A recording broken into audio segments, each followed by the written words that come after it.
जी नमस्कार, live times TV देख रहे हैं आप और आपके साथ मैं हूं विशाल शांडिल्य। मेरे सहयोगी वीडियो जर्नलिस्ट शिवम शर्मा ऊना से आपके साथ लाइव जुड़ रहे हैं रेलवे स्टेशन से कुछ अपडेट्स लेकर। तो ऊना जिला में यहां पर ट्रेन के ठहराव को लेकर एक नई व्यवस्था ऊना जिला में की गई। हालांकि करीब 32 साल पहले ऊना में यहाँ पर ट्रेन सेवाओं का आगाज किया गया था, लेकिन उस वक्त से लेकर अब तक जो व्यवस्था चलती रही है उसमें हिमाचल एक्सप्रेस हो या फिर जनशताब्दी जैसी ट्रेन, ये दोनों अहम ट्रेन यहाँ तक या फिर अंब अंदौरा दौलतपुर चौक तक यात्रियों को ड्रॉप करने के बाद ट्रेन को वापस का ठहराव नंगल पंजाब में दिया जाता रहा है। लेकिन अब यहाँ पर ऊना जिला के ही अंब और दौलतपुर चौक रेलवे स्टेशन पर यह व्यवस्था शुरू की गई है। बहरहाल हिमाचल एक्सप्रेस जो एक अहम कड़ी का किरदार निभाती आई है हिमाचल और दिल्ली के बीच, इसको लेकर जो व्यवस्था यहाँ पर रही है कि सुबह सवेरे हिमाचल पहुंचने के बाद वापस इसका ठहराव नंगल किया जाता था, लेकिन अब इसे दौलतपुर चौक तक रोक दिया गया है। यानी कि दौलतपुर चौक पहुंचने के बाद ये दौलतपुर चौक से नंगल तक के लिए बनकर चलाई जाती थी और वापसी में शाम के वक्त दौलतपुर चौक के लिए नंगल से भी इसे यात्रियों के साथ भेजा जाता था।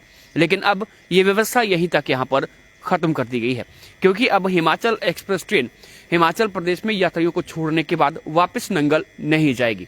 अब इसका पूरे दिन में करीब 15 दिन का जो ठहराव रहेगा वो दौलतपुर चौक स्टेशन पर ही होगा। हालांकि दौलतपुर चौक स्टेशन की बात करें तो यहाँ पर जनशताब्दी की जैसी अहम ट्रेन भी यात्रियों को लाने ले जाने का काम कर रही है, लेकिन इस ट्रेन को भी अब रात के वक्त दौलतपुर चौक स्टेशन पर ही पूरी तरह से ठहराव दे दिया गया है। यानी कि ये एक अहम कड़ी, यहाँ पर एक अहम फैसला रेलवे द्वारा लिया गया है। बात करें ऊना के रेलवे स्टेशन की तो अभी भी यहाँ पर कई ऐसी मूलभूत सुविधाएं हैं जिनका अभाव 32 वर्ष के बाद दिखाई देता है, और कहीं ना कहीं यही कारण यहाँ पर रहा है कि हिमाचल प्रदेश में आने वाली तमाम ट्रेन सेवाओं को वापस नंगल भेजा जाता रहा है। लेकिन अब यहाँ से व्यवस्था बदली है और यहाँ से आगे दौलतपुर चौक तक जाने वाली ट्रेन वहीं पर उनका ठहराव भी किया जा रहा है और वहीं से उन्हें वापसी दिल्ली या नई दिल्ली जैसे स्टेशन के लिए रवाना भी किया जा रहा है। बहुत बड़ा बदलाव, बहुत बड़ा व्यवस्था परिवर्तन यहाँ पर रेलवे द्वारा किया गया है। हालांकि 32 वर्ष के बाद हिमाचल प्रदेश में कुछ ऐसा देखने को मिला है कि ट्रेन का ठहराव करने की व्यवस्था हिमाचल प्रदेश में की गई है। वॉशिंग लाइन जो ऊना से यहाँ पर नंगल में अभी तक रही है, अब वॉशिंग लाइन के भी हिमाचल प्रदेश में आने का प्रस्ताव यहाँ पर रखा गया है। बहरहाल प्रस्ताव है, कब तक उस पर इम्प्लीमेंटेशन हो पाता है ये देखने वाली बात रहेगी, क्योंकि अगर हम इसी स्टेशन की बात करें तो ये सामने हमारे यहाँ पर प्लेटफॉर्म आपको दिखाई देगा, तो प्लेटफॉर्म नंबर 2 है। यहाँ पर अभी तक लूप लेन नहीं, यहाँ पर लाइन नहीं बनाई जा सकी है। हालांकि इस प्लेटफॉर्म का जो निर्माण है वो वर्ष 2020 में किया गया। कोविड का वो समय था जब धड़ल्ले से काम चला और इस प्लेटफॉर्म को कंप्लीट भी किया गया। यहाँ तक कि इलेक्ट्रिफिकेशन के लिए पोल्स का काम भी यहाँ पर पूरी तरह से किया जा चुका है।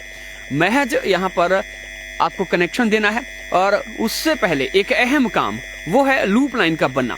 आपको लूप लाइन प्लेटफॉर्म नंबर 1 के पास यहाँ पर दिख रही है, उसके बाद मेन लाइन आपको दिख रही है, लेकिन मेन लाइन के आगे जो प्लेटफॉर्म के साथ की जगह है वो बिल्कुल खाली, क्योंकि वहां पर लूप लाइन बननी है और कहीं ना कहीं इस लूप लाइन के अभाव में यहाँ पर यात्रियों को भी काफी असुविधा का सामना करना पड़ता है। कई बार 2 ट्रेन यहाँ पर आ जाती हैं तो कहीं ना कहीं ट्रेन को मेन लाइन पर खड़ी करके यात्रियों को उतरने पर मजबूर कर दिया जाता है और वहां पर काफी सारी अव्यवस्था यात्रियों को भुगतनी पड़ती है। लिहाजा फुट ओवर ब्रिज यहाँ पर बना नहीं बल्कि अभी तक ढांचा ही खड़ा किया गया है। करीब 2 महीने का समय हो चला है और ये फुट ओवर ब्रिज का काम भी करीब 3 साल से यहाँ पर शुरू करने की बात चल रही थी, लेकिन अभी तक इसे भी कंप्लीट नहीं किया जा सका है। हालांकि उम्मीद करते हैं कि रेलवे द्वारा यहाँ पर जो एक बेहतर बदलाव किया गया है कि अब ट्रेन को वापस हिमाचल से नंगल नहीं जाना पड़ेगा, उसमें कहीं ना कहीं इस पूरी लाइन पर आने वाले जितने भी आपके फाटक हैं, रेलवे फाटक है, वहां पर भी आने जाने वाले लोगों को सुविधा मिलेगी। क्योंकि अगर बात करें तो हिमाचल एक्सप्रेस हो या फिर जनशताब्दी ट्रेन हो, इनका 2 की बजाय 4 बार आवागमन 24 घंटे में रहता था। एक बार यात्रियों को लेकर ये ट्रेन आएंगी, फिर वापस नंगल जाएंगी, उसके बाद वापस नंगल से यहाँ आएंगी, फिर यात्रियों को लेकर यहाँ से जाएंगे। तो कुल मिलाकर 4 बार इन ट्रेन के अप डाउन होने से रेलवे फाटक को कई बार बंद किया जाता था। बहुत सारे ऐसे यहाँ पर गेट्स हैं जो ओवरब्रिज या फिर अंडरपास नहीं होने के चलते सीधे लाइन के कांटेक्ट में है और ट्रैफिक यहाँ पर काफी बाधित रहता है। हालांकि इन जगहों पर ट्रैफिक बाधित होने का असर आपको हाईवेज पर भी देखने को मिलता है जब एकाएक भीड़ वहां पर पहुंच जाती है। तो कहीं ना कहीं इससे भी काफी यहाँ पर जो वो निजात मिलेगी।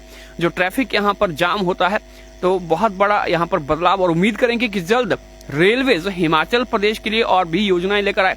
हालांकि अंब के रेलवे स्टेशन का यहाँ पर विस्तारीकरण और इसके साथ साथ सौंदर्यकरण का काम रेलवे के अमृत महोत्सव के तहत यहाँ पर किया जा रहा है, उसको लेकर चिन्हित किया गया है। उम्मीद ये रहेगी कि अगले चरण में ऊना जैसे रेलवे स्टेशन को भी यहाँ पर शामिल किया जाए और यहाँ पर भी विस्तारीकरण देखने को मिले, यहाँ पर भी सौंदर्यकरण कुछ ना कुछ यहाँ पर जरूर देखने को मिले। हिमाचल प्रदेश का पहला broad gauge line railway station Una का है। और अगर बात करें सुविधाओं की, तो यहाँ पर आपको केवल मात्र पीने के पानी के अतिरिक्त और कोई ज्यादा यहाँ पर बड़ी सुविधा नहीं मिलेगी। हालांकि हजारों लोग यहाँ से डेली आवागमन करते हैं, न सिर्फ दिल्ली बल्कि महाराष्ट्र जैसे अहम स्थानों के लिए या फिर और राज्यों के लिए इसी जगह से ट्रेन से आवागमन यहाँ पर जरूर रहता है। लाइव टाइम्स टीवी के लिए ऊना से वीडियो जर्नलिस्ट शिवम शर्मा के साथ विशाल शांडिल्य।